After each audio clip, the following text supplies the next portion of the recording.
하나님은 여러분을 뜨겁게 사랑하십니다. 자, 사무엘하 9장 9절부터 13절까지 보겠습니다.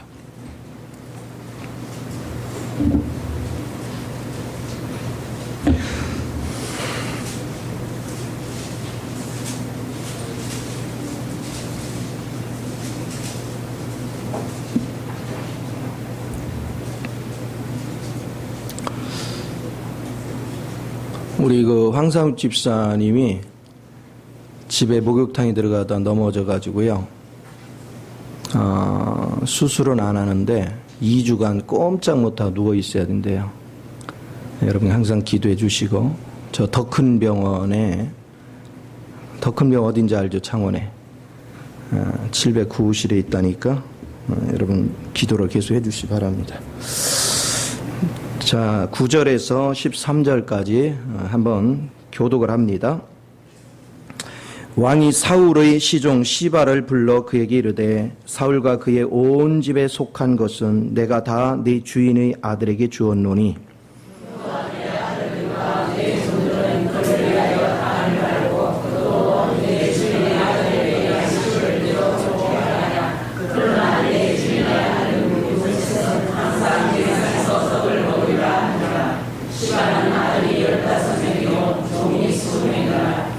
시바가 왕께 아르되, 내 주 왕께서 모든 일을 종에게 명령하신 대로 종이 준행하겠나이다 하니라. 무비보셋은 왕자 중 하나처럼 왕의 상에서 먹으니라.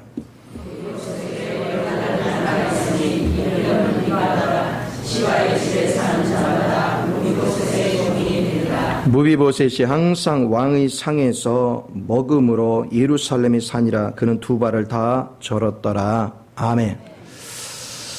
자, 그리스도의 은혜에 대해서 같이 말씀을 나눕시다. 자, 주님께서 우리를 사랑하셔서 독생자를 주시고요. 그리고 그분을 우리의 구세주로 영접했을 때 그분께서는 내가 온전히 처리된 것이 아무것도 없는데도 오늘 무비보셋에게 두 발이 저는 절뚝발임에도 불구하고 하나님께서는 식탁을 같이 하시고 언제까지요? 끝까지. 그러면서 그 상위에는 뭐가 차려져요? 각종 좋은 음식들이 차려져 있습니다.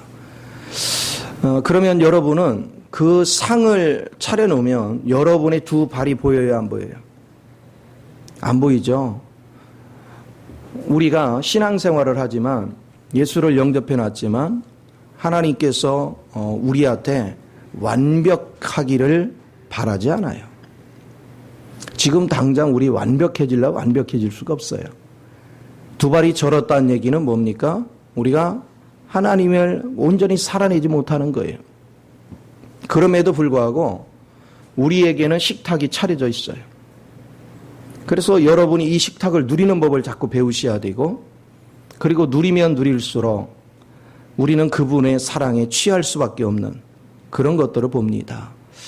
그래서 여러분이 주님 안에 있는 풍성한 것들을 누리면 누릴수록요, 그분께서 나를 사랑하시기에 가장 좋은 것으로 나로 그걸 누리게 하시는 거예요. 여러분이 그것을 누리면 누릴수록 사랑이 더 깊어질 수밖에 없어요. 사랑이 깊어지면 깊어질수록 여러분 영적으로 자라게 되고, 잘하면 잘할수록 여러분은 그분이 나를 향해서 배려하신 그 사랑의 깊이가 더 깊이 느껴지고 더 높이, 더 넓게, 더 길게 보여지는 거죠. 그러면서 그분의 세계를 내가 하나하나 누리면 누릴수록 여러분은 주님의 세계의 풍성함이 뭔지를 구체적으로 아는 그런 실력을 갖추는 거예요. 그리고 그분의 일하심의 지혜를 발견하게 되고, 그분의 풍성하심, 그런 계획하심, 그분의 섬세하심, 그분의 광활하심, 그분의 광대하심, 그리고 그분의 무궁무진한 능력과 부요함, 이런 것들을 시간이 가면 갈수록 자꾸 느끼는 거예요. 그 깨닫는 것이죠. 그러면 여러분들이 주님 안에 있는 내용물을 자꾸 누리고 깨닫고 더 사랑에 취하고 더 풍성히 보여지고 느껴질수록 여러분이 지금까지 마음 쓰고 손에 놓지 않던 것들, 물질의 세계라든가 내 탐욕이라든가 내 정욕적인 이런 것들이 주님을 누리고 그 맛을 알면 알수록 그게 부끄러워요. 내가 하나님께서 내게 예비해 주신 이런 것들은 완전한 실제가 되시는데 나는 일시적인 거에 매여 살고 있구나. 내가 자꾸 세상에 썩어질 거에 매여 살고 있구나. 나는 별거 아닌 일에 내 자존심을 내세워가면서 막 인상을 쓰며 살고 있구나. 내가 그런 속에서 마음을 자꾸 닫고 있구나. 자신에 대해서 세밀하게 보이기 시작해요. 그게 알아지기 시작해요. 그래서 우리가 주님의 풍성한 세계를 누리면 누릴수록 여러분은요, 신기할 정도로 누가 보여요? 내 연약함, 내 죄, 내 속에 있는 탐심, 내가 사단에 미혹당하고 있는 것들, 그러니까 내 안에 불순물들, 내 안에 내가 썩을 수밖에 없는 내용들, 내 안에 내가 고통받을 수밖에 없는 내용들이 주님을 누리면 누릴수록 자꾸 드러나요. 그래서 여러분은 날마다 그걸 죽음에, 예수 그리스도의 십자가의 죽음에 넘길 수밖에 없습니다. 그러니까 이것은 무엇을 얘기하냐면 주님을 누리면 누릴수록 그 주님의 영은 곧 내게 생명인과 동시에 빛이 되거든요. 이 빛이 비춰지고 맛을 보면 볼수록 여러분들이 지금까지 살아온 것들이 얼마나 내가 잘못되어 있는가, 얼마나 내가 불순물이 많은가, 이런 것들을 너무나도 섬세하게 느껴져 오는 거예요. 그래서 우리는 피상적으로 그냥 예수를 믿으니까 천국 간다, 뭐 성경 지식 몇 개를 안다, 내가 은사적으로 무슨 능력을 가졌다, 아무것도 아니라니까 그거. 그게 중요한 것이 아니라 여러분이 그리스도를 누리는 법을 자꾸 배우면 배울수록 여러분이 그리스도의 사랑하고 그리고 더 풍성한 세계를 보게 되고 그 풍성한 걸 누리게 되고 그러면 더 사랑의 맛이 들려지고 그러면 그분의 풍성함이 보이고 그분의 지혜가, 그분의 지식이, 그분의 능력이 자꾸 부닥쳐 오는 거예요. 여러분이 인생을 살아가면서 나이가 자라면 자랄수록 커가면 커갈수록 이 세상에 맨 처음에 태어나서 살지만 세상에 있는 것들을 다 모르죠. 그런데 내가 자라면 자랄수록 어때요? 세상에 있는 것들이 자꾸 알아지죠. 그리고 내가 그거를 활용하게 되죠. 그것을 잘 활용하면 활용할수록 나는 또 세상을 다스리게 되잖아요. 그런데 거기에도 이거에 대해서 좀 더 알려고 하고 좀 더 관심을 가지고 좀 더 그 세계에 대해서 여러분이 깊이 묵상을 하면 여러분 세상도 그렇잖아요. 여러분 그냥 키만 자라고 하면은 내가 보고 느끼는 관점 그거밖에는 못 보는데 여러분이 일부러 그 분야에 대해서 좀 더 알려고 공부하고 좀 더 알려고 여행을 하고 좀 더 알려고 관심을 가지면 뭐예요? 다른 사람보다 내가 폭넓게 알아지고 만져지고 느껴지고 새로워지고 세상에서도 이렇게 여러분이 지식이 생겨나고 지혜가 생겨나고 경험이 많아지면 많아질수록 우리는 뭐 합니까? 별 볼 일 없는 거에 신경을 안 쓰죠. 별 볼 일 없는 건 그냥 흘러내죠. 그런데 보세요. 마음이 좁고 세상을 바라보는 견면이 좁은 사람들은 별거 아닌 거 가지고 막 오만상을 찌푸립니다. 막 인상을 쓰고 혈기를 부리고 악을 쓰고 우리 주변에 사람들이 여러분이 보기에도요. 저거 진짜 별것도 아닌데 저 사람 막 성질을 바락바락 내면 볼 때 어때요? 참 안타깝잖아요. 참 불쌍하잖아요. 그까짓 거 뭐 그냥 너그럽게 아이고 그런 사람도 있나 보다 하고 너그럽게 넘어가면 되는데 그게 막 못 참아져가지고 꼭 그 어디군요. 제가 이렇게 쭉 찍어보니까 여러 형제가 있으면 집집마다 꼭 고문관이 하나 있고요. 그리고 그 동네에 가면 꼭 고문관이 한 명씩 있어요. 그래가지고 되나 깐족깐족하는 사람이 있어요. 그런데 어떤 사람은요, 이 사람을 보면서 맨날 싸워요. 막 인상을 써가며 싸워요. 여러분, 이런 사람하고 싸우면 여러분은 그 싸우는 그 사람이 수준이 어떻게 보여요? 똑같구나, 똑같다, 그렇잖아요. 똑같다. 수준이 똑같다. 그런데 수준이 높은 사람은 뭐냐면 저 사람 원래 저래. 그거에 내가 마음 쓸 거 뭐 있어. 그냥 그러려니 해버리고 그냥 내가 품고 가자. 이런 마음을 가진 사람은 싸울 일이 없어요. 그냥 웃고 말아요. 말도 안 되는 거 가지고 때를 쓰고 말들은 가지고 자존심 상하게 해도 그냥 웃고 말아요. 누가 큰 사람입니까? 웃을 수 있는 사람. 여러분이 그리스도를 자꾸 누리고 영적으로 누린다는 것은 뭘 얘기하냐면 주님의 사랑을 이렇게 보면요. 주님은 사실 내가 누군가한테 당하는 거 막 속상하고 아픈 것이요. 알고 보면요. 여러분 왜 반응하는지 아세요? 내 속에 있기 때문에 반응하는 거예요. 그게 내 안에 있기 때문에 반응하는 거예요. 그러니까 여러분의 그런 거 있으면 하나님은 여러분 속에 있는 내용물과 똑같은 사람을 붙여가지고 여러분을 깐족해야 돼. 그 왜 그러냐? 여러분 정체를 드러내야 돼. 그래 내 걸 버리지. 그런데 이걸 발견하지 못한 하나님께서 그걸 버리라고 드러내는데 그걸 발견하지 못한 사람 막 악을 쓰며 싸웁니다. 막 악을 쓰며. 그러다 나중에는 막 독이 오를 대로 올라가지고 그래서 되는 게 있어요 없어요? 아무것도 없어요.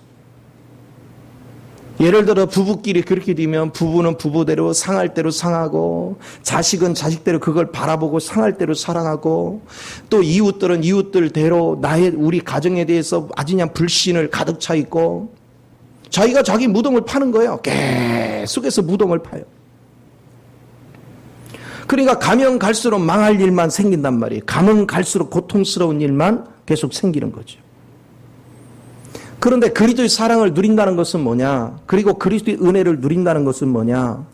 주님께서 나를 구원하시기까지 내가 정말 형편없거든요. 그런데 오늘 내가 이만큼이라도 된 것이 주의 은혜인데 내가 깨닫지 못하고 주님 앞에 대적하기도 수없이 하고 원수짓하도 수없이 하고 내 행동하면서 죄를 짓거나 내가 하면서 진짜 하나님의 은혜를 깨닫고 가만히 돌이켜보니까 차라리 나를 괴롭히는 옆 사람은 아무것도 아니야. 내가 주님 앞에 저지른 죄에 비하면 나는 진짜 이건 비교가 안 돼. 그걸 막 느끼는 거죠. 그걸 깨닫는 거죠. 그럼에도 주님이 나를 사랑하셨고 그럼에도 그분은 나를 긍휼히 여기셨고 그런데 이것이 여러분이 보여지고 만져지잖아요. 그러면 자연스럽게 뭐냐면 그 영이 누구 안으로 들어와요? 내 안으로. 그분의 능력, 그분의 긍휼하심, 그분의 은혜, 그분의 사랑이 내 안으로 젖어들기 시작하는 거예요. 그러면서 우리는 나의 죄를 고백합니다. 내가 이런 죄인이었군요. 내가 이런 부족한 자였군요. 그래서 그것이 고백이 뭡니까? 그걸 죽음에 넘기는 거예요. 그 계속해서 넘기는 겁니다. 그래서 바울이 나는 날마다 뭐 한다고요? 죽노라. 그러니까 이 은혜를 누리지 않는 사람은 내가 뭐를 버려야 될지를 몰라요. 내가 뭐에 쏟고 있는 것 자체를 몰라요. 근데 그분의 세계를 누리면 누릴수록 그분께서 섬세하게 나를 이렇게 만져주셨구나. 나를 이런 은혜 속으로 끌어줬구나. 그것을 계속 느끼는 거예요. 느끼니까 뭐 하느냐? 조금 전까지 죽었다 했는데 용서 안 되던 사람이 용서가 되는 거예요. 그러니까 자 보세요. 여러분이 마태복음 18장에 보면 주님께서 그러잖아요. 그분께서는 우리가 갚을 수 없는 무궁무진한 엄청난 양의 용서를 해줬어요. 그런데 우리는 별거 아닌 500데나리온어치 그거를 용서해 못해가지고 막 악을 씁니다. 분노를 합니다. 그런데 주님께서 내가 너한테 용서해준 내용이 뭔지를 내가 주님을 은혜를 누리면 누릴수록 그게 자꾸 드러나. 그러고 나서 생각해 보니까 나는 정말로 별 볼 일 없는 것도 용서를 안 한 나를 보는 거예요. 그게 발견되는 그 순간 여러분은 정말 통이 자복합니다. 철두철미하게 통이 자복합니다. 그리고 여러분은 철저하게 주님을 의지해서 그 긍휼을 의지하고 그분의 사랑을 덧입어서 살기를 고백하는 겁니다. 내 힘으로는 도저히 살 수 없던 것, 내 힘으로는 도저히 용서가 할 수 없던 것들이 이제 주님의 그 사랑을, 내가 주님 앞에 받은 그 사랑을 깨닫는 그 순간, 그러니까 이거를 깨닫게 한 것이 아버지 은혜란 말이에요. 이것이 풍성한 하나님의 식탁이란 말이에요. 이거를 날마다 내가 경험하는 거예요. 이것을 날마다 우리가 누리는 것입니다. 그러면 신기할 정도로 그렇게 원수 같은 사람이요 눈 녹듯이 녹아져요. 그러면서 주님의 사랑이 내재에 젖어져 오는 순간 여러분은 그가 긍휼한 마음으로 바뀝니다. 여러분이 긍휼한 마음으로 바뀌면 어떻게 됩니까? 불쌍하다. 내가 도와줘야 되겠다. 나는 주님을 이렇게 누리고 사는데 저 사람 못 누리고 사는구나. 나는 주님 앞에 받은 은혜가 큰데 저 사람 아직도 못 누리고 있네. 그렇다면 주님이 나를 먼저 구원하신 것은 나로 하여금 섬김의 자리 내려가서 내가 누리는 이 모든 것들을 저 사람도 누리게 하시고자 하는 하나님의 크신 은혜가 아닌가. 구구절절히 그 은혜를 깨닫고 더불어서 그분이 내게 베푸신 그 크신 사랑을 깨달으면 여러분은요 자발적으로 헌신의 자리로 내려갑니다. 여러분이 영이 열리지 않고요 닫혀있는 사람들은 끊임없이 자기의 공로를 생각합니다. 내가 이렇게 했는데, 내가 이렇게 했는데, 내가 이렇게 했는데 저는 나한테 해준 게 뭐 있어? 이런 관점으로 계속해서는. 그런데 여러분 공로 가지고 지금까지 살아올 수 있었습니까? 없잖아요. 전적인 하나님의 은혜로 살아왔잖아요. 그런데 우리가 결정절된 내 공로를 앞세워요. 내 공로를 앞세우니까 하나님의 은혜를 하찮게 여기는 거죠. 무시하는 결과를 맞죠. 그러니까 그리스도의 능력이 내게 임할 수가 없는 거예요. 흘러 들어올 수가 없는 거예요. 그런데 여러분이 주님의 그 크신 은혜 앞에 내 마음이 좁아졌고 내가 용서하지 못했던 것들을 자백하고 고백해서 나를 낮은 자리로 낮추면 주님의 생명의 은혜가 내 안에 흘러 들어오고 이것이 흘러 들어올수록 여러분은 더 큰 사랑, 더 큰 능력, 더 큰 섬김, 더 큰 용서가 자연스럽게 이루어지는 거예요. 이거를 갖다 뭐라고 하냐? 겸손이다 그래요.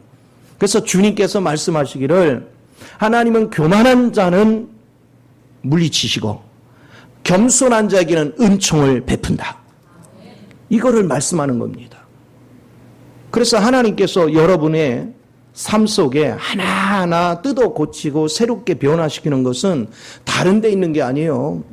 여러분이 하나님이 주시고자 하는 축복을 가로막는 게 어디에 있어요? 자기 마음속에 있는 거예요. 내가 용서 못하는 거예요. 내가 사랑하지 않는 거예요. 내가 겸손하지 않는 거예요. 내가 가로막고 있는 거예요. 그러니까 그런데 우리는 뭐냐면 문제를 자꾸 밖에다 돌려요. 밖에다. 사실은 내가 가로막고 있는데 그래서 하나님께서는 뭐 하느냐? 나를 다루는 거예요. 내가 가로막고 있거든요. 하나님이 나를 통해 역사를 시작해야 되는데 내가 가로막고 있어요. 주님의 통로를 가로막고 있습니다. 그러니까 하나님께서는 어떻게 해야 돼요? 여러분 통로를 열어야 되니까 그냥 둬야 돼. 여러분을 문제 속으로 집어넣어야 돼. 문제 속으로 집어넣어야죠. 그래서 하나님은 여러분의 감정을 생각해서 기다려 주십니다. 한 번 기다려주고 두 번 기다려주고 세 번 기다려주고 그런데도 우리가 깨닫지 못한 그 다음부터 이제 하나님 환경을 쪼이기 시작합니다. 장애물을 두기 시작하는 거예요. 문제를 자꾸 주기 시작하는 거예요. 주님을 의지하고 주님을 믿어야 되는데 내 탐심, 내 욕정, 내 정욕에 빠져가지고 주님을 붙잡지 않아. 그러니까 장애물을 두는 거예요. 문제를 두는 것입니다. 이제 문제가 밀려와도 고집 부리고 막 갑니다. 그러면 그 다음에 뭐 해요? 줬던 거 뭐 한다고요? 도로 뺐어요. 하나님의 과정의 절차입니다. 그동안은 왜 줬어요? 하나님이 살아계심을 경험하게 하는 거예요. 하나님의 사랑을 경험하게 하는 거예요. 우리가 받을 만 능력이 있어 받았습니까? 아니요. 주님이 우리를 사랑하셨기 때문에 주님이 우리를 긍휼히 여기셨기 때문에 주님께서 우리에게 모든 걸 주셨던 거예요. 그 크신 하나님의 사랑. 그러면 내가 그 크신 사랑을 마음껏 누렸으면 마땅히 아니 다른 영혼한테도 그걸 흘러내서 그 영혼도 주님을 발견할 수 있도록 도와주는 것이 하나님의 뜻이잖아요. 그렇게 하고자 하면 하나님께서 우리와 함께 하시잖아요. 요한복음 6장 40절에 하나님의 뜻은 어디 있습니까? 바로 그리스도를 믿는 믿음으로. 그래서 그가 구원을 받아서 하나님 백성 되게 하는 것이 아버지의 뜻이잖아요. 그러려면 하나님은 나를 통로 삼기를 원한 거예요. 그리고 주변 사람들이 볼 때도 나는 과거에는 도저히 용서 못하고 내 성질이 아주 못됐고 뭐 다 알아요. 나에 대해서 사람이 알만한 거 다 알아. 그런데 주님 앞에 내가 순수하게 굴복하고 나 자신을 비워버리고 자꾸 주님 뜻대로 내가 순종하는 법을 자꾸 배워서 아니 용서 잘하지, 겸손하지, 그리고 베풀 줄 알지, 섬길 줄 알지. 그러면 주변 사람이 놀라는 거예요. 아니 어떻게 저 사람은 저렇게 변했지? 그때 우리 할 말이 있잖아요. 당신도 알지만 내가 이전에 성격이 어떤지 알잖아. 내가 어떤 사람인지 알잖아. 그런데 내가 믿는 그 하나님이 나를 이렇게 바꿔놨어. 나를 이렇게 새롭게 했어. 당신도 내가 믿는 이 하나님 한 번 만나봐. 당신 인생이 달라져. 당신 삶이 달라져. 이게 주님 앞에서 날마다 은혜를 누리는 자의 자세입니다. 그런데 오늘날 많은 사람들을 보면 신앙생활을 하면서 누구를 쳐다보냐면 상 위에 차리는 풍성한 그리스도의 그 풍성한 은혜를 누리는 것이 아니라 상을 밀치고 자꾸 자기 두 다리를 쳐다보면서 나는 왜 이거밖에 안 되나? 나는 왜 이렇게밖에 못 태어났나? 내가 뭐 아는 게 있나, 배운 게 있나, 가진 게 있나? 나는 맨날 하나님 말씀 배우면 뭐해? 하나도 나는 변하는 것도 없고, 나는 능력도 없고, 매일 그러고 신사한탄을 해요. 누구 쳐다보면서? 자기를 쳐다보면서. 아주 거룩하게 보여. 아주 대단해 보여. 그런데 그 사람은 알고 보면 믿음을 붙잡은 게 아니라 자기 공로로 하나님 앞에 나아가려고 하는 거예요. 주님은 그래서 여러분을 보라고 안 해요. 믿음의 주에 온전케 예수만을 바라봐라. 우리가 예수만을 바라보면 예수는요, 여러분의 절뚝발이 임에도 불구하고 여러분이 부족함에도 불구하고 그걸 논하지 않았습니다. 내가 너를 위해서 이미 식탁을 준비했느니라. 그리스도 안에 네가 누릴 수 있는 만유를 풍요롭게 할 수 있는 그 모든 것들로 내가 가득 채워놨느니라. 그냥 너는 단순히 누려라. 너는 단순히 즐겨라. 주님 안에 있는 그 풍성한 것들을 그냥 단순히 먹고 즐기고 누리다 보면 신기해요.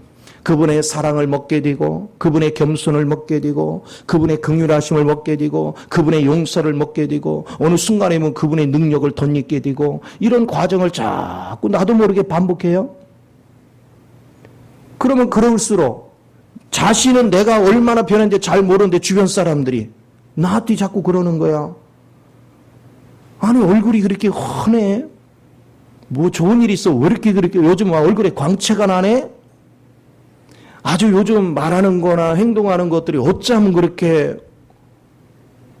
예의 바라졌고 사람과의 관계도 그렇게 좋고 남을 배려할 줄 알고 자기밖에 모르던 사람이 이런 시각으로 주변 사람들이 자꾸 내게 말을 해요.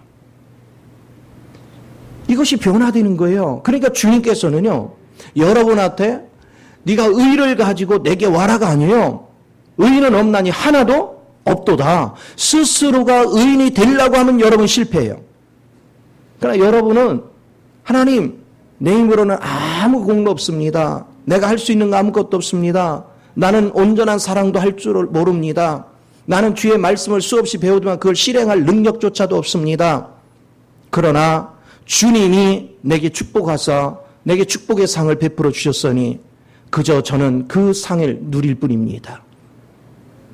그러면서 여러분 주님 앞으로 자꾸 나가보십시오. 그리고 하나 둘 그분의 사랑, 그분의 능력, 그분의 은혜를 자꾸 경험해 보십시오. 그걸 맛봐 보십시오. 여러분 주님 앞에 주의 이름을 부르고 자꾸 여러분들이 고민하거나 이런 것이 아니라 단순히 주의 이름을 부르면서 주의 사랑 안에 거하려고 마음을 자꾸 들이면 주님 안에 있는 감춰진 능력이 자꾸 내 안에 스며들어오는 거야. 깨달아지고 알아지고 느껴지고 받아지고. 그럼 어느 순간에 내 인생이 바뀌어 있어요. 어느 순간에 나의 삶이 바뀌어져 있는 거예요. 저도 이 성경 말씀이 하루아침에 이게 알아진 게 아니에요. 하루아침에 느껴진 것이 아닙니다. 자꾸 주님 앞에서 누리고 주님 앞에서 고백을 하고 또 내가 깨달은 바를 회개하고 나를 버리고 주님 거를 붙잡는 은혜를 자꾸 반복하다 보니까 내가 영적으로 자라면 자랄수록 더 많은 세계가 보이고 더 많은 세계를 누리면 누릴수록 또 내가 내 거를 버리게 되고 그리고 주님 걸로 짜여지게 되고 짜여진 것만큼 더 높은 세계가 보이고 이거를 자꾸 반복하다 보니까 어느 순간에 한 그리스도의 사랑의 깊이가 만져지고 그분의 높이가 만져지고 그분의 넓이가 만져지고 그분의 길이가 만져지고 그리고 그 사랑의 깊이와 넓이와 높이와 길이의 그 사랑 안에 그것이 넓어지면 넓어질수록 그 안에 있는 그리스도의 풍성함, 그리스도의 그 능력, 그리스도의 권세, 지혜, 지식 이런 것들이 자꾸 부닥쳐 와요. 그러니까 저절로 그분에 대한 지식이 알아지고 그분의 지혜가 알아지고 그리고 그러다 보니까 어느 순간에 그분의 사람의 심령을 꿰뚫어 보는 그 능력들이 내게도 조금 배어져 나와. 그러니까 어느 순간에 보니까 자꾸 사람 마음이 느껴지고 어떤 환경이 주어지면 그 환경이 느껴지고 세계 역사가 돌아가는 거 뉴스를 통해서 뭐가 돌아가는 거 보면 그 배후 세계가 자꾸 느껴져 오고 아, 저거 도는 거 보니까 앞으로 경제 상황이 어떻게 되겠구나. 앞으로 국제 사회가 이렇게 변화되겠구나 하는 느낌이 자꾸 들어오게 되고 내가 영적으로 자꾸 깊어져가. 내가 알려고 노력해서 알아지는 줄 아세요? 천만에요. 우리가 노력해서 절대 주님의 세계를 모릅니다. 제 경험으로는 그분을 누리고 그리고 그분에 순종하고 그리고 자연스럽게 우리는 육적인 걸 버리게 되고 이 과정을 자꾸 반복하면서 나는 이제는 땅의 것을 가면 갈수록 버려요. 내 육체에 대해서 미련을 버립니다. 왜? 그분을 경험할수록 결국은 성부, 성자, 성령이 나 인생을 끌어가는구나. 그분께서 그분의 계획을 따라 나를 조성하는구나. 그분께서 나를 깎고 나를 다듬어서 그분의 영을 채워서 내 속에 그분과 연합되도록 짜여가고 있구나. 이게 너무나도 자연스럽게 느껴지는 거예요. 그러면서 내 마음속에 이제 뭐가 부닥쳐옵니까? 세상에 썩어질 것은 아무것도 남는 게 없구나. 하나님께서는 그것을 철두철미하게 처리하시는구나. 여러분 이사야서 13장에서 23장까지를 보면요. 하나님께서 바벨론을 다루고 아스루를 다루고 모압과 암몬을 다루고요. 다메섹을 다루고 그리고 그분은 아라비아를 다루고 구스를 다루고 애굽을 다루고 이런 것들이 쭉 나와요. 그리고 이스라엘 유다 백성들이 종교 생활하는 것들을 다루시고 근데 그 다룸, 그들을 다 깨고 부수는 작업을 하는데 항상 그 가운데 뭐 하느냐면 남은 자가 있어요. 그 중에서 주님께로 돌이키는 자가 있어요.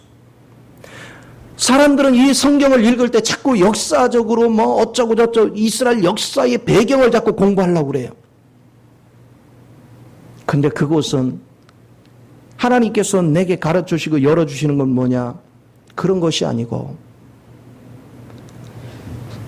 사단의 배후에서 움직임이 무엇이며 사람이 명예를 추구하는 것이 무엇이며 사람이 돈을 추구하는 것이 무엇이며 사람이 음란을 추구하는 것이 무엇이며 사람이 명예를 추구하는 것이 무엇이며 사람이 우상 숭배를 하는 것이 무엇인가 그 자아를 붙잡는 것이 무엇인가 하는 그런 내용물들로 가득 차 있어요. 그러나 하나님이 다루면 다룰수록 그 다rum을 받는 과정에 못 깨닫는 자는 돌아서지 않지만 깨닫는 자는 전부 다 누구에게로 돌아서요? 주님께로. 내가 의지하던 것들 하나둘 버립니다. 그리고 주님께로 돌이킵니다. 그런데 그 많은 사람들 중에 극소수만이 어린아이가 숫자를 셀 정도만이 돌이킨다는 겁니다. 하나님께 바로 서 간다는 것입니다. 누가 복 있는 자입니까? 지각이 열려서 하나님이 다른 사람을 잡고자 하는 것이 아닙니다. 여러분을 잡고자 하는 거예요. 여러분이 하나님께 맨날 땡깡 부린 게 뭡니까? 복 달라는 거 아닙니까? 그래서 하나님 복 주시려고, 복 주시려고 보니까 사단의 포로 잡혀 있네? 복 주시려고 보니까 내 생각과 감정과 의지가 다 오염돼 있네요? 사단에 의해서 오염된 나에게 어떻게 복을 줘요? 하나님이 아무리 좋은 것을 줘도 악하게 쓸 텐데, 전부 다 파괴하는 데 쓸 텐데. 그래서 하나님 복 달라고 하니까 진짜 복 주시려고 하나님이 하시는 것은 여러분의 생각과 감정과 의지와 여러분의 육체 가운데 자존심, 여러분이 내세우는 거, 여러분이 아끼고 귀하게 여기는 거, 그것을 뭐 하는 거예요? 때려 부시는 거죠. 왜? 이건 쓸모가 없어. 이거 싹 밀어버리고 재건축해야 돼. 누구 걸로? 그리스도 걸로. 옆 사람한테 물어봐요. 그 불만 있냐고. 어떻게 그리스도 천국 걸로 갔다가 재건축해 주는 거 불만 있냐고 물어봐요. 아, 다 불만 있구나. 안 물어보는 거니까. 어떤 사람은 그럽니다. 하나님, 천국에 있는 거 그건 좋은데 그냥 내 건 버리지 말고 어떻게 리모델링으로 안 될까요? 이거 상하지 않게? 주님은 그렇게 적당히 타협하는 일을 결코 하지 않습니다. 그러면 하나님께서는 본질적으로 여러분의 환경을 바꾸기 전에 여러분 심령을 바꾸는 거예요. 그러면 그 심령을 바꾸는 방법이 뭐냐? 첫째는 그리스도의 사랑을 보게 하는 것입니다. 여러분이 사랑을 발견하지 않는 한 주님을 의지하지 않습니다. 그분의 사랑 안에서 베푸신 은혜가 무엇인가? 내가 그걸 누려야 여러분이 무엇이 잘못되어 있는가? 주님께서 왜 그거를 깨시려고 하는가? 그걸 왜 무너뜨리셔야 하는가? 그것을 철저하게 보기 시작합니다. 내가 그걸 버리고, 그리고 주님 것이 내가 먹고 마시는 훈련을 통해서 주님 것이 내 안에 들어와서 그분이 짜여지고 나면 우리는 이제 하나하나 느낍니다. 과거에 내가 살 때는 염려 근심이 많았는데 주님이 짜여진 것만큼 염려 근심이 없구나. 아, 불안 초조가 없구나. 과거에는 정말 막 성질이 뭐 같아가지고요?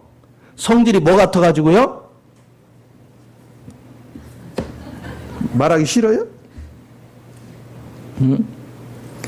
성질이 뭐 같다고요?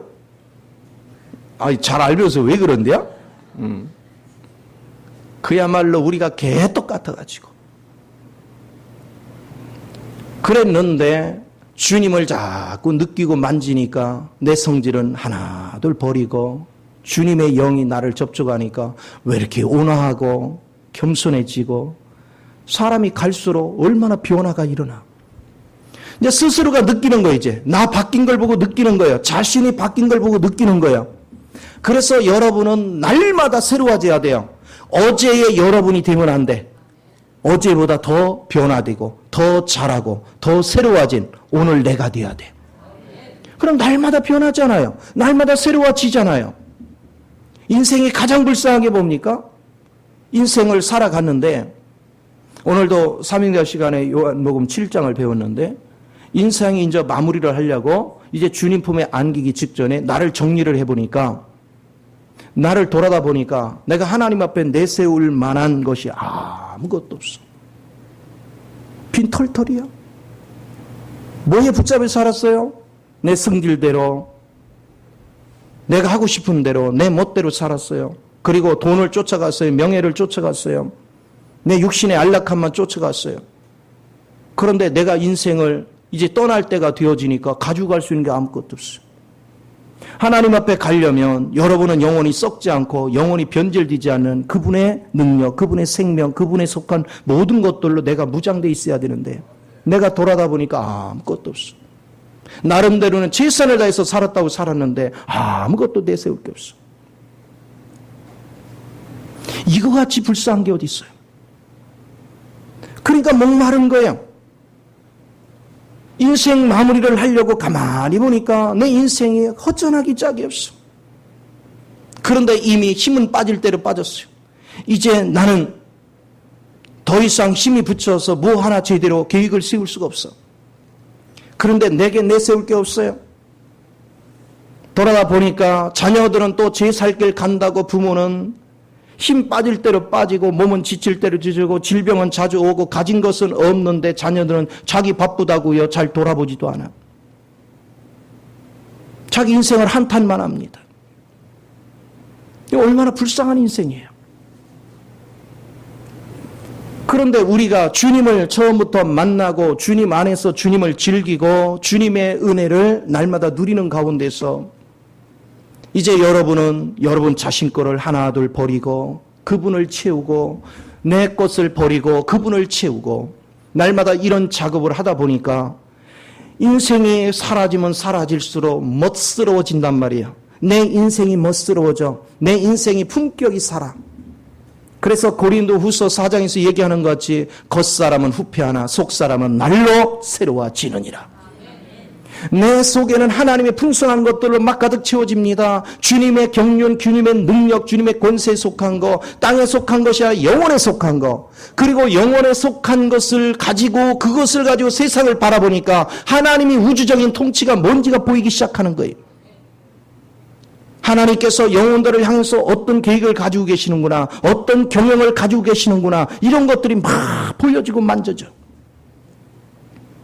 거기서 끝나는 것이 아닙니다. 주의 영이 깊어지면 깊어질수록 사람 마음속에 상처가 왜 있는가, 사람들이 뭐에 속고 있는가, 사단은 사람과 사람끼리 왜 다투게 만드는가, 사람들이 뭐에 포로잡혀 있는가, 이것을 보기 시작하는 거예요. 여러분이 신앙생활을 오래 했는데 아직도 부부간의 갈등을 하고 아직도 부모 자식 간의 왼수같이 살고 형제끼리 싸움시키고 여러분이 뭐 사돈끼리도 맨날 티격거리고 여러분 이웃간에도 며느리 사위하고도 티격거리고 이게 뭡니까? 하면 옆 사람 이게 뭡니까? 인생을 왜 추하게 살아요? 추한 게 다른 게 추한 게 아닙니다. 그게 추한 겁니다. 인생을 오래 살았어요. 나이가 들 만큼 들었어요. 이제 경륜이 쌓일 만큼 쌓였습니다. 그런데 여전히 추한 모습을 가지고 살아요. 이게 부끄러운 거예요. 그게 주님의 은혜를 모르는 거예요. 주의 은혜를 아는 사람은 부끄러운 인생을 살지 않습니다. 나이가 들어갈수록 말 한마디에 무게감이 있어. 말이 천박하지가 않아요. 말 한마디에 무게감이 있어. 그 사람의 행동하는 거, 말 한마디에 감히 그 사람 말을 거역할 수 없는 무게감이 있어. 그 진실함이 있어요. 거기에 삶에 묻어나는 경륜이 있어요. 그리고 그 사람이 말하는 한마디 한마디는 그냥 단순한 자기 생각이 아니라 인생 경륜을 살아면서 많은 굴곡진 인생을 겪으면서 그 속에서 만난 하나님, 그 능력과 권세가 묻어서 흘러나와. 품격 있잖아요. 그래서 나이가 들어가면 갈수록 내게서 이런 품격을 흘러내니까 자녀들도요, 우리 부모님은 나이가 들수록 참 향기가 있다. 멋이 있다. 젊어서는 몰랐는데 나이가 들어갈수록 참 존경스럽다.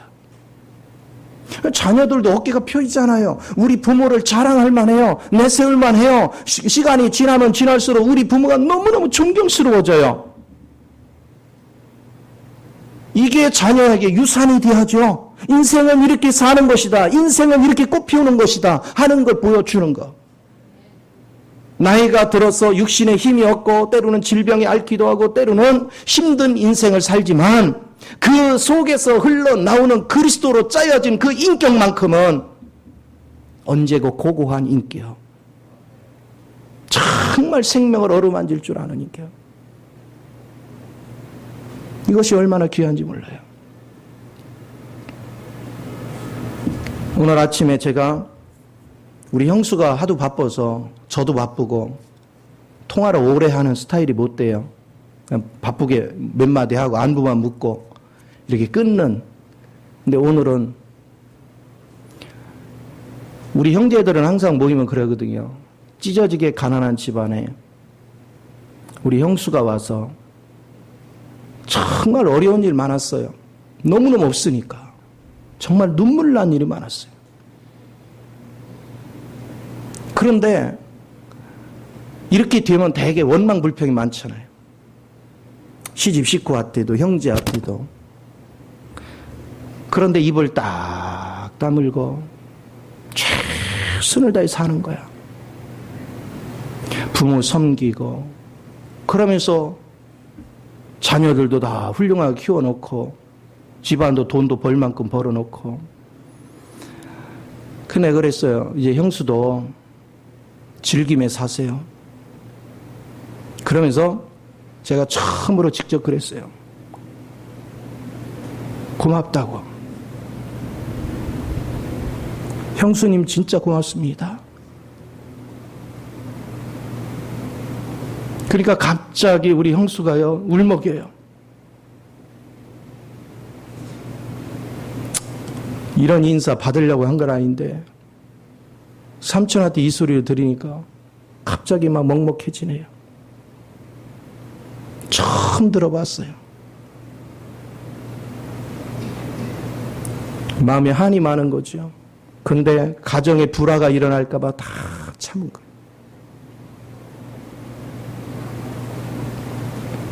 우리 마음속에 경륜이라는 건 다른 거 없습니다. 우리가 인격이 들디고 생활이 어렵고 자라가다 보면 사람들이 서로 부닥치고 아파하고 고통스러워하고 그렇게 해서 삽니다. 그래서 젊어서는 감사를 모르고 젊어서는 참된 가치를 모르지만 여러분이 한 살 한 살 나이가 들어가면서 인생이 이런 것이구나. 살다 보면 내가 이렇게 아플 텐데 저 사람은 얼마나 아팠을까? 얼마나 힘들었을까? 그 마음을 만져줄 줄 아는 것. 그 마음을 어루만질 줄 아는 것. 그 가치를 인정해 줄 줄 아는 것. 그게 덕스러운 거잖아요. 그게 아름다운 것이잖아요. 그래서 나이가 들어가면 들어갈수록 서로 미워하고 정죄하는 것이 아니라 그래 얼마나 아팠으면 그랬냐. 얼마나 힘들었으면 그랬어. 과거는 나도 몰랐지만 이제는 알 것 같다. 우리 과거 묻어버리고 이제 인생을 좀 더 즐기면서 서로 화목하며 서로 사랑하면서 서로 아껴주면서 우리 서로 이끌어주며 살자. 그래서 우리 형제가 화목해지면 우리 자녀들도 자연스럽게 따라오지 않겠니? 그 마음을 나눈 거예요. 오늘 아침에 그래서 길게 통화를 했어요. 여러 가지 얘기를 하고. 제가 그 말을 했더니 가슴에 맺혀 있던 거를 그냥 술술술 털어놔요. 그런데 털어놓으면서 계속 그래. 삼촌 나 이거 원망하는 소리가 아니고 그냥 이상하게 오늘 나오네. 그래요. 먼저 이게 풀려져 나오는 거예요. 그래서 제가 그랬어요. 이제는 힘들고 어려우면 과거에는 내가 여유가 없어서 넋두리를 해도 받을 만한 여유가 없지만 이제는 풍족하다. 진짜 힘들고 있으면 나한테 전화도 하고 통화하고 내가 전화하면 속마음도 터놓고 마음에 좀 여유를 즐기며 살자. 여러분이 인생에 가치 있게 살았다는 근거는 용서부터 시작되는 것입니다. 과거에 묶여있고 과거에 잡혀있는 사람, 여전히 과거에 매여서 아직도 용서가 안 되고 아직도 품어지지 않는다면 그것은요 어린아이 같은 신앙이잖아요. 그것은 정말로 변화되지 않는 신앙이잖아요. 그건 부끄러운 신앙이잖아요. 추한 신앙이잖아요. 근데 과거 역사를 보니까 도저히 사랑할 수 없고 도저히 용서할 수 없고 억울하고 분통 터져서 참 도대체 그거는 용서 자체가 허용되지 않을 수밖에 없는, 그런데도 주님 사랑으로 나를 이렇게 변화시키고 나를 이렇게 풍성케 하시고 나를 이렇게 새롭게 하신 그분의 사랑 안에서 내가 그걸 끌어안고 내가 그걸 어루만져주면 주변 사람이 나에 대해서 욕합니까? 참 존경스럽다. 참 귀하다. 참 아름답다. 제가 서울을 좀 자주 가니까 지하철을 이렇게 타잖아요. 참 별 사람을 다 봅니다. 어떤 그 젊은 사람이요. 너무 힘들었나 봐요. 이렇게 서 있는데 다리가 막 꼬고 그러는 거 보니까 너무 힘들었나 봐요. 근데 할아버지 할머니석 거기에 노인석에 비니까 얼른 앉더라고요. 근데 하필 다음 역에서 어른이 탔어요. 탔는데 한번 눈을 쫙 훑히더니요. 얘가 이제 일어나려고 주섬주섬 그러면은 그냥 일어나는 거다. 얘 입장도 너무 힘들었던 것 같아요. 내가 옆에서 보니까.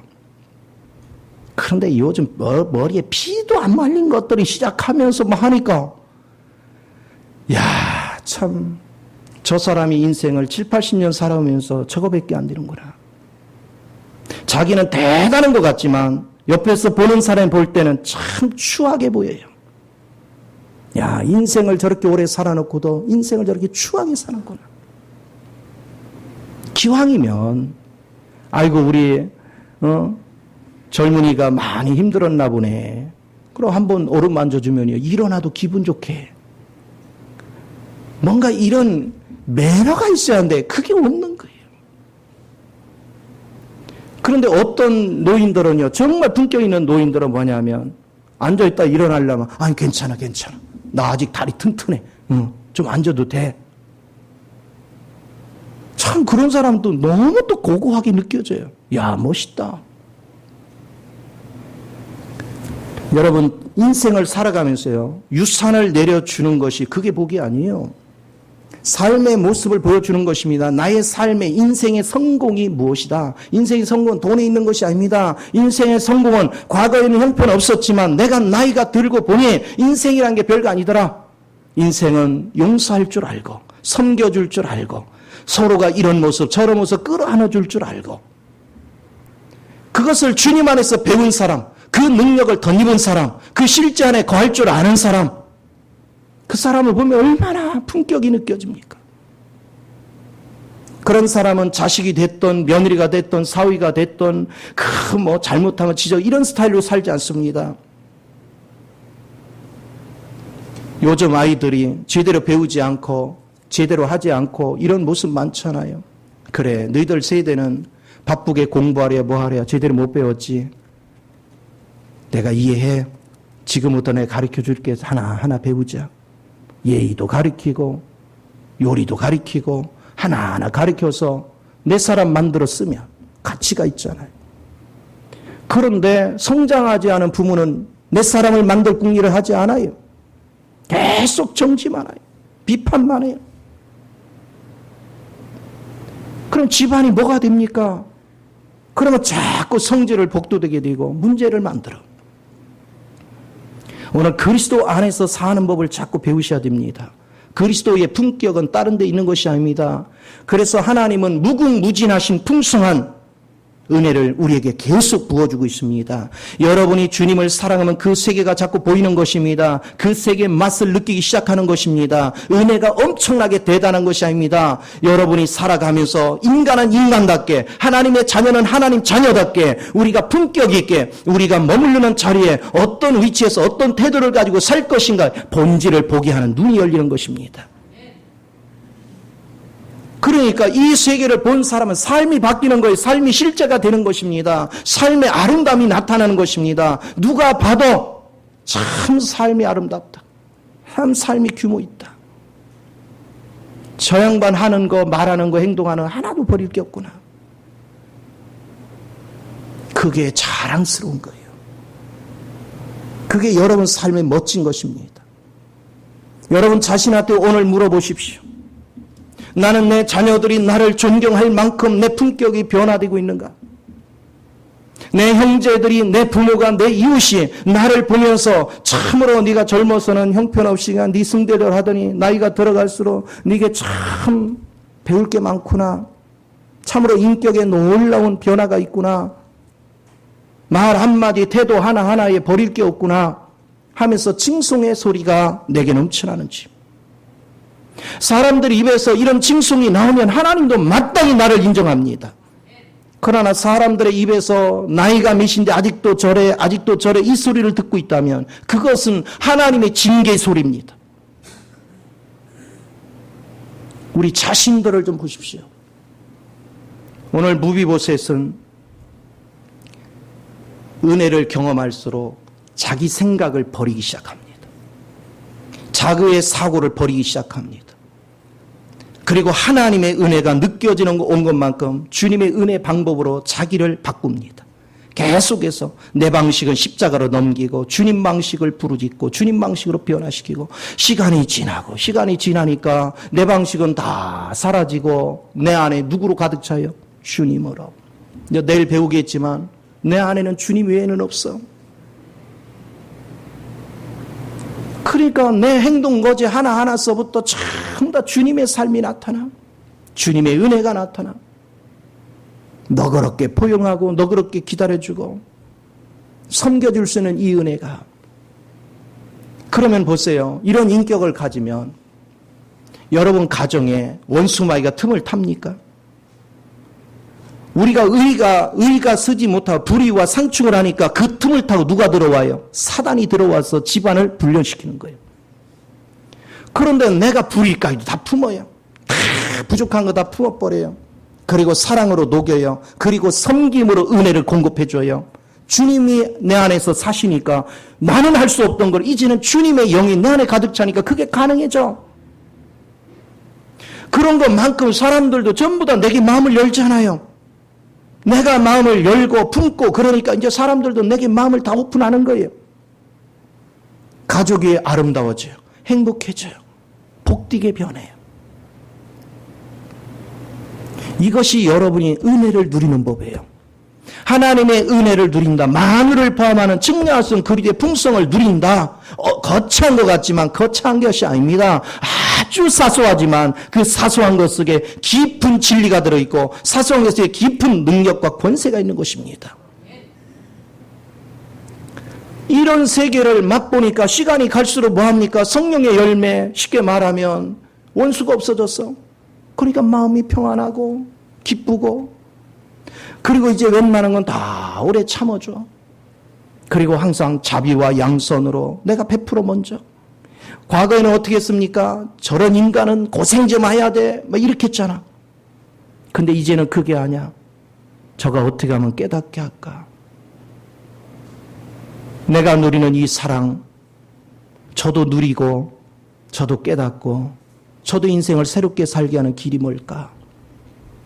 그걸 고뇌하면서 기다려주고 그가 엉뚱한 짓을 하는데도 자비를 베풀고 찾아가서 양선 바로 도와주고 그리고 이 일을 하는데 자기가 하는 게 아니라 주님이 내게 명하셨고 나는 주님 앞에 충성되는 것인데 그 충성이 그를 섬기는 거예요. 그러면서도 부드럽게 다가가고 그리고 나 자신은 절제하고 그러면서 끊임없이 섬길 줄 아는 거 그러면서 의로운 길을 걸어갈 줄 아는 거 그게 그리스도의 풍성을 살아내는 겁니다. 오늘 주님 안에서 여러분 이 그리스도의 풍성을 누리고 살아가면 살아갈수록 여러분은요 저절로 예수의 모습을 나타내는 것입니다. 삶에 드러내는 거예요. 그러니까 예수를 배척하고 예수를 욕하던 사람들도 이런 사람 만나면 뭐합니까? 당신 같은 사람만 있으면 교회 나도 가고 싶다. 이 변하는 거예요. 그때 여러분이 할 수 있는 말이 있어요. 학교 다닌다고 다 공부 잘하는 게 아니고 열심히 하는 사람이 공부를 잘하듯이 교회 간다고 다 변하는 게 아니고 주님을 만나려고 하는 자가 변하는 겁니다. 그러니까 교회를 갈 때는 사람 보지 말고 주님 보고 내가 주님을 알고자 집중을 하십시오. 그러면 당신 인생이 바뀝니다. 내가 바뀌면 세상이 바뀝니다. 왜 바뀌어요? 내가 사단의 품격을 가지고 내가 종발이 같은 마음을 가지면 다 배척하게 돼서 다 원수만 보여요. 근데 그리스도의 마음을 가지고 바다같이 넓은 마음을 가지고 다 품으면요 다 이쁘게 보여. 다 사랑스럽게 보여. 이 사랑을 누릴 줄 아는 거. 이 은혜 속에 거할 줄 아는 거. 그렇게 되어질 때 여러분은 날마다가 천국이죠. 그러니까 내가 영적으로 자라는 게 결코 손해가 아닙니다. 내가 영적으로 자라가면 자라갈수록 여러분 주변에 내가 이런 사람이 되어지면 여러분 사업을 한다, 직장생활을 한다, 무엇을 하든 주변 사람이 나를 도와주려고 하지요. 나를 방해하지 않습니다. 나를 도와주려고 합니다. 그러나 어떤 사람들은 막 인격이 엉망진창이에요. 요번에 보세요. 새누리 박상은 의원인가 그 주변에 참모들이 고발하고 난리가 났어요. 왜 그래요? 그가 평상시 악행을 행하니까. 저 인간은 그냥 두면 안 된대요. 그런데 품격이 있는 사람은 과거에 허물이 있더라도 오늘 그 사람 변화되는 걸 보니까 용서가 되는 거예요. 야, 저 사람 많이 변했네. 예전엔 정말 형편없던 사람이 많이 변했네. 그러면 그런 사람은 잘 되기를 원하는 거예요. 주변 사람이 그런 사람이라면 도와주고 싶어지는 거예요. 그래서 여러분의 인생을 꽃피울 수 있는 그런 생명의 역사가 일어나야 되는 걸 믿으시기 바랍니다. 그러니까 무비보셋이 다윗의 집에서 다윗 밑에서 상을 다윗이 베풀어주는 그 상을 받아 먹은 것은 단순하게 그냥 식탁을 같이 했다가 아닙니다. 그는 식탁을 누릴수록 다윗의 사랑을 받고 다윗이 식탁에 베푸는 그 음식 종류를 보면서 그분의 능력과 그분의 배려와 그분의 가치를 보기 시작한 거예요. 오늘 우리도 주님 안에서 그 가치를 볼 줄 아는 거, 그 생명을 볼 줄 아는 거, 그 능력이 볼 줄 아는 거, 그건 날마다 여러분이 주님을 바라보고 주의 이름을 부르고 주님을 사랑하고 그리고 그 사랑 안에서 은혜를 누리고 또 은혜 안에서 더 깊은 사랑을 하고 그리고 또 은혜를 누리고 더 깊은 사랑을 하고 이렇게 반복돼 가는면 저절로 그 속에서 옛 것은 버리고 새 것을 붙잡게 됩니다. 이런 걸 설명한 것이 바울이 뭐라 했습니까? 이제는 뒤의 것은 잊어버리고 앞에 있는 표대를 향해서 나는 오늘도 걸어간다는 것입니다. 뒤의 것을 잊어버린다는 얘기는 뭡니까? 또한 앞에서는 내가 세상에서 자랑할 만한 모든 것들 주님의 빛 가운데서 이것이 걸림돌이 된다면 나는 기꺼이 뭐 했다는 거예요? 그걸 버렸다. 나는 뱃설부같이 버리고 어찌됐든 간에 부활의 능력에 동참고자 고난의 길을 택했다. 그 얘기는 다른 말로 하면 내 부유보다 나는 화목을 더 택했다. 나는 사람을 끌어안기를 택했다. 나는 영혼을 살리는 길을 택했다. 왜? 주님이 그 일을 하시려고 이 땅에 오셨으니까. 나는 주님을 사랑하는 만큼 주님이 관심 있는 영혼을 살리고 영혼을 세우고 영혼을 기쁘게 하는 일, 나는 그것에 가치를 뒀다. 과거에는 내가 돈을 모으고 과거에는 내 영역을 만드는 거 그거에 관심이 있었지만 이제는 내 영역은 그런 것이 아니다. 사울왕은 자기 왕국을 세우는데 헌신을 다했지만 다윗은 그렇지 않았어요. 주님의 왕국을 생각했습니다. 주님의 왕국을 세우기 위해서 헌신했어요. 여러분이 예수를 알아간다는 거, 육체는 끊임없이 자기 왕국을 세우려고 해요. 자기 영역을 세우려고 해요. 자기 자존심을 세우려고 합니다. 그러나 여러분 안에 그리스도 영은 주님의 나라를 세우려고 합니다. 주님의 사랑을 나타내려고 합니다. 그래서 그렇게 하기 위해서 먼저 섬기는 것입니다. 섬기기 위해서는 내 육을 포기해야 됩니다. 고난이 오더라도 내 육을, 내 자존심을, 내 거를 포기할 줄 알아야 됩니다. 그럴 때 그리스도의 크신 능력이 나를 사로잡습니다. 그래서 시간이 갈수록 존귀함을 받는 성경 이론 몇 개 아는 것이 여러분 인생이 바뀌는 게 아니에요. 삶으로 흘러나와야지요. 삶의 실제가 흘러나와야지요. 성경은 이렇게 합니다. 바울이 고린도 교회를 가기 전에 뭐라고 합니까? 나는 너희에게 나가서 너희의 말을 시험코자 함이 아니라 너희의 능력이 있는가를 보겠다. 그거 무슨 얘기입니까? 네가 진짜로 사랑한단 말이 아니라 사랑하는지를 보겠다. 섬기라는 말이 아니라 네가 섬기는지를 보겠다. 용서하라는 말이 아니라 네가 진짜 용서하는지를 보겠다. 오늘 날마다 여러분이 그 그리스도의 아름다운 세계를 경험할 줄 아는 것. 그래서 베드로 후서에서는 이걸 설명하려고 믿음의 덕의 지식의 절제가 절제의 인내와 인내의 경건과 거기에 형제와 사랑이 다 덧입혀져 가는 거예요. 덧입혀져. 그래서 여러분의 품격이 살아 움직이는 그런 삶으로 풍요롭게 되는 걸 믿으시기 바랍니다. 한 사람도 빠짐없이 이 길을 걸어가는 것이 얼마나 가치 있는 길인가. 이것이 얼마나 여러분을 복되게 하는 것인가. 오늘 기도할 때 여러분은 여러분 자신 한번 살펴보십시오. 나는 추하게 늙어가는가? 나는 고고하고 품격 있고 아름답게 늙어가는가? 나는 첫째, 내 가족이 나를 존경하고 있는가? 내 이웃들이 나를 존경하고 있는가? 아직도 이웃과 내 가족한테 껄끄러운 관계가 있는가? 내가 나이가 들어갈수록 껄끄러운 관계에 아직도 머물렀다면 그거같이 부끄러운 인생이 없어요. 아름다운 인생은 갈수록 가장 가까운 사람한테서 존귀함을 받는 은혜의 자리에 세워져야 될 줄 믿습니다. 이 복을 다 누리시기를 예수 이름으로 축원을 드립니다. 기도하겠습니다. 존귀하신 주님, 크신 은혜와 사랑을 감사합니다. 무엇이 복음입니까? 무엇이 생명입니까? 무엇이 사랑입니까? 무엇이 능력입니까? 우리 사랑하는 자녀들이 밝히 보게 하시고 그 은혜